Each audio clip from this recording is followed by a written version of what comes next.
কিছু মানুষ চাইলেও স্বার্থপর হতে পারে না, বরং স্বার্থপর হবার অভিনয় করতে গিয়ে তারা আরও বেশি মায়ায় জড়িয়ে যায়। ভিতর পুড়ে ছাই হয়েও কারো ঠোঁটের কোণায় থাকে হাসি, আবার ক্ষতবিক্ষত থেকেও কেউ কেউ বলে ভালো আছি। অধিকাংশ মানুষ বহুরূপী। আমরা একজন মানুষকে ঠিক ততটুকুই চিনতে পারি যতটুকু সে আমাদের সামনে তুলে ধরে। সবচেয়ে বেশি খারাপ তখনই লাগে যখন নিজের সত্যিটা জানার পরেও কারো কাছ থেকে পাতানো মিথ্যা কথা শুনতে হয়। পৃথিবীতে সবচেয়ে ভয়ঙ্কর মানুষ তারা যারা কেঁদে কেঁদেও মিথ্যা বলে। পৃথিবীতে সবচেয়ে বোকা তারা যারা হেসে হেসেও সত্যটা বলে। সময় যখন নাচ নাচায়, পরিচিতরা তখন ঢোল বাজায়।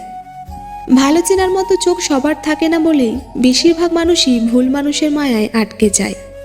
চায়ের কাপ আর ভেজানো বিস্কুট এটাই শিক্ষা দেয় যে কারো প্রতি এত ডুবে যেতে নেই যেন নিজেকেই ভেঙে পড়তে হয়। একজন আহত ব্যক্তি তার যন্ত্রণা যত সহজে ভুলে যায়, একজন অপমানিত ব্যক্তি তত সহজে অপমান ভোলে না।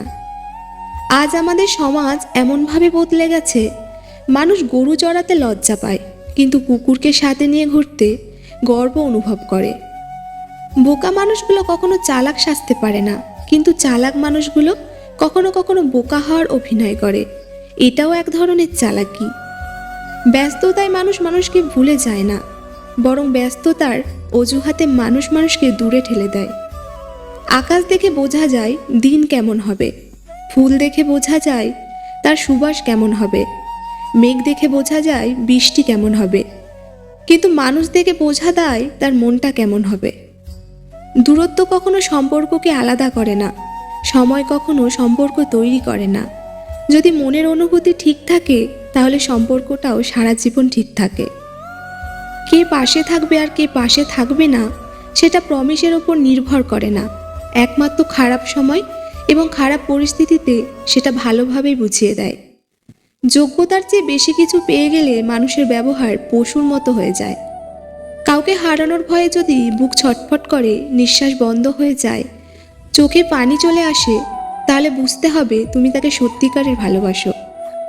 পৃথিবীতে এমন কোনো মানুষ নেই যার বুকে এক ফোঁটা কষ্ট নেই। কেউ প্রকাশ করে চোখের জলে, কেউ বয়ে বেড়ায় হাসির ছলে।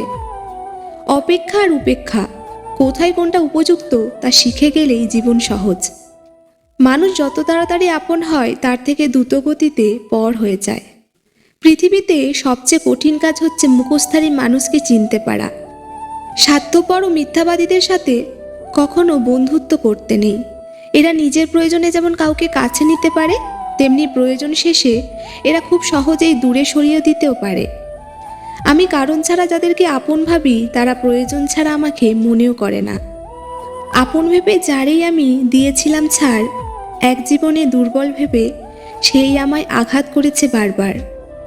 কারো কাছে ঠকে গেলে একা থাকার অভ্যাস করুন, তবুও হতাশ হবেন না।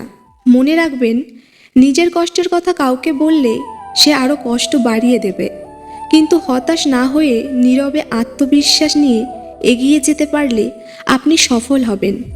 আর এমনভাবে নিজেকে তৈরি করবেন যে ঠকিয়ে গেছে সে যেন পরবর্তীতে আপনার অবস্থান থেকে আফসোস করে। চিনি আমাদের কাছে যতই সুস্বাদু হোক না কেন, তার ক্ষতিও অনেক আছে, কিন্তু নিমপাতা যতই তেতো হোক না কেন তার উপকার অতুলনীয়। চিনির ক্ষতি জেনেও তবু আমরা নিমের চেয়ে চিনিকে বেশি ভালোবাসি। বিপদে পড়ে ঠকেছি আমি, মানুষ চিনেছি তখন। বিপদে পড়ে দেখেন না ভাই পাশে থাকে কয়জন।